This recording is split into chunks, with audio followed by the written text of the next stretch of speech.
बेटी, हमारी बहन जो आइंदा डॉक्टरी करने वाली थी या आइंदा जो नौकरी करने वाली थी, जब डिग्री हासिल करने जाती है तो वहां के सीएम यानी सिटिंग सीएम, प्रेजेंट मुख्यमंत्री, उन्होंने कहा ये क्या है, उसको उतारो, ऐसे पकड़ के खींच के उतारने की कोशिश कर रहा था।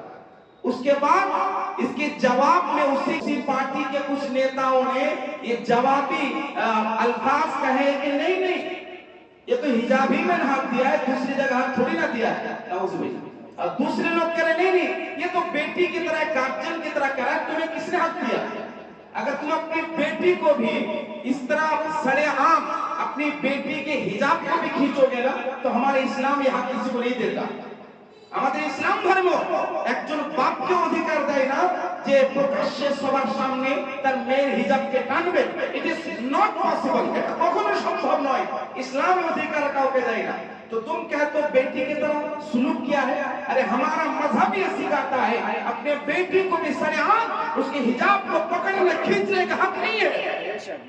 এটা একদম অনর্থক কাজ, আর শুধুমাত্র এটা একটা অনৈতিক কাজ শুধু নয়, এটা অসাংবিধানিক একটি কাজ। এটা হচ্ছে अनकॉन्स्टिट्यूशनल काज। ये जिस तरह सरेआम ये हरकत की गई है, जितना ये बुरा है, साथ ही साथ ये अनकॉन्स्टिट्यूशनल है, यानी हमारे आईन के खिलाफ है, हमारे इंडियन कॉन्स्टिट्यूशन के खिलाफ काम किया है। এবার বলবেন না তিনি তো মুখ্যমন্ত্রী, ওনার বিরুদ্ধে কি করা যাবে, वो तो सीएम है, उनके खिलाफ क्या कर सकते हम कहते सुनिए। हमारा कॉन्स्टिट्यूशन कहता है रूल ऑफ लॉ, यानी लॉ के ऊपर कोई नहीं है, चाहे वो प्रधानमंत्री हो, मुख्यमंत्री हो, सीएम हो, पीएम हो, कोई भी हो, लॉ के ऊपर कोई नहीं है। तमाम कॉन्स्टिट्यूशन के खिलाफ अगर कोई काम करता है तो उसके खिलाफ भी आईनी हुकूक है, আইনি পদক্ষেপ তাদের বিরুদ্ধেও আছে। কিন্তু কেন না, মুখ্যমন্ত্রী কি করা যাবে, প্রধানমন্ত্রী কি করা যাবে, কিন্তু একটা কথা মাথায় রাখবেন, এগুলো জেনে রাখা দরকার। আজকে যারা হচ্ছে কি এমন ভরসা আছে আগামী কালকে এই এলাকায় কোথাও হবে না, এই এলাকায় হবে না কি মানে আপনার গ্যারান্টি আছে যে আমাদের পশ্চিম বাংলায় হবে না, বা পশ্চিম বাংলায় হচ্ছে না, কত জায়গায় হচ্ছে, কত ঘটনা শোনাও। কয়েকটি কথা আমি আপনাদেরকে বলি। প্রথম, इंडियन कॉन्स्टिट्यूशन, इंडियन कॉन्स्टिट्यूशन हमें हक देता है, आर्टिकल 14 हर एक बराबर है। একজন হিন্দু, একজন মুসলমান, একজন জৈন, একজন খ্রিস্টান, একজন ইহুদি, একজন নাসরানি, একজন মুসলমান, একজন অন্য ধর্মের, একজন সাদা, একজন কালো, একজন ফর্সা, একজনকে ধর্ম মানে না, একজন ধর্ম মানে, সবাই ভারতীয় সংবিধান মোতাবেক সমান, यानी कोई किसी भी मजहब का मानने वाला हो, हर एक बराबर है। আমাদের আর্টিকেল 14 এই শিক্ষা দেয়। তাহলে নীতিশ কুমার জি যে কাজটি করেছেন অসম্মানজনক, অপমানজনক এবং অসাংবিধানিক কাজ কিনা, यानी आर्टिकल 14 को वायलेट किया कि नहीं किया, आर्टिकल 14 को वायलेशन किया है, ये आर्टिकल 14 के खिलाफ काम है। অনুরূপ ভাবে ভারতীয় সংবিধানের অনুচ্ছেদ 15 আর্টিকেল 15 আমাদেরকে বলে কারো ধর্মের বা লিঙ্গের কারণে বৈষম্য নিষিদ্ধ। इसका मतलब होता है आर्टिकल 15 हमें ये कहता है, इंडियन कॉन्स्टिट्यूशन हमें कहता है कि किसी के मजहब या किसी के जात, जो मर्द है या औरत है, इस बुनियाद पर किसी के साथ नाइंसाफी नहीं किया जा सकता है।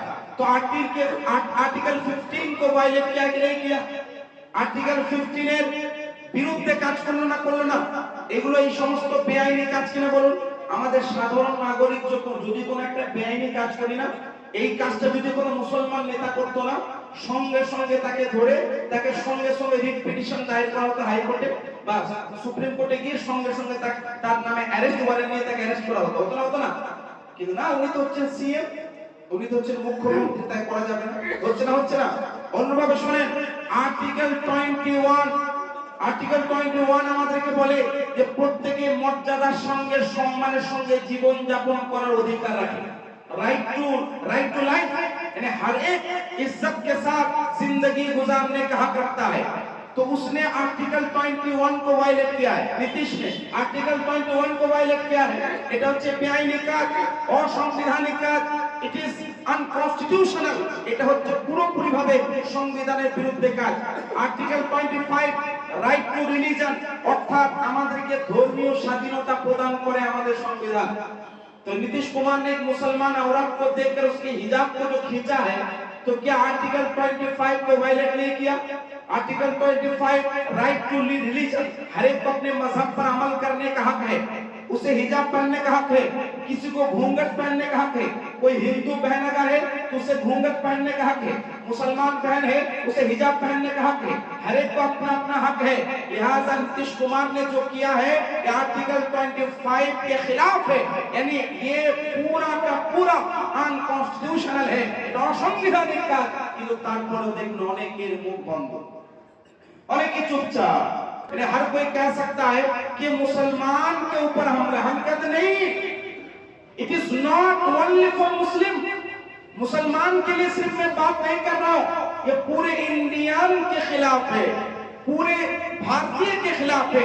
वजह यह है कोई हिंदू बहन उसकी घूंघट का अगर कोई खींचता है तो भी वो अनकॉन्स्टिट्यूशनल है, मुसलमान बहन के अगर हिजाब को खींचता है वो भी अनकॉन्स्टिट्यूशनल है। लिहाजा मेरा कहने का मकसद यह है कि नीतीश कुमार तुमने जो काम किया है वो हर भारतीय के खिलाफ है, इंडियन कॉन्स्टिट्यूशन के खिलाफ है। लिहाजा ये हर एक को सुनना समझना होगा कि कोई सीएम हो जाने से वो लॉ के ऊपर नहीं हो जाता, कि मुख्यमंत्री होने कारण संविधान ऊपर हो जाएगी। अगर मैंने एक भी इलीगल बात कही तो मुझे कहो, चूंकि मैं कोई इलीगल बात नहीं कहा हूं, हर एक कॉन्स्टिट्यूशन के मुताबिक है। आज के বলবেন তাহলে মুখ্যমন্ত্রীর বিরুদ্ধে কি কিছু করা যায়? হ্যাঁ করা যায়। এখন পর্যন্ত দুইজন এফআইআর দায়ের করেছে। আমি বলছি আমার বক্তব্য শুনে যদি কোন নেতা কথা কারো যদি মুখে একটু খটকা লাগে তো এফআইআর করা থেকে কত হিম্মত করা তো দরকার, এটা ভুল কাজ নয়, এটা তো আইন। আমি বলছি শুনেন, আর্টিকেল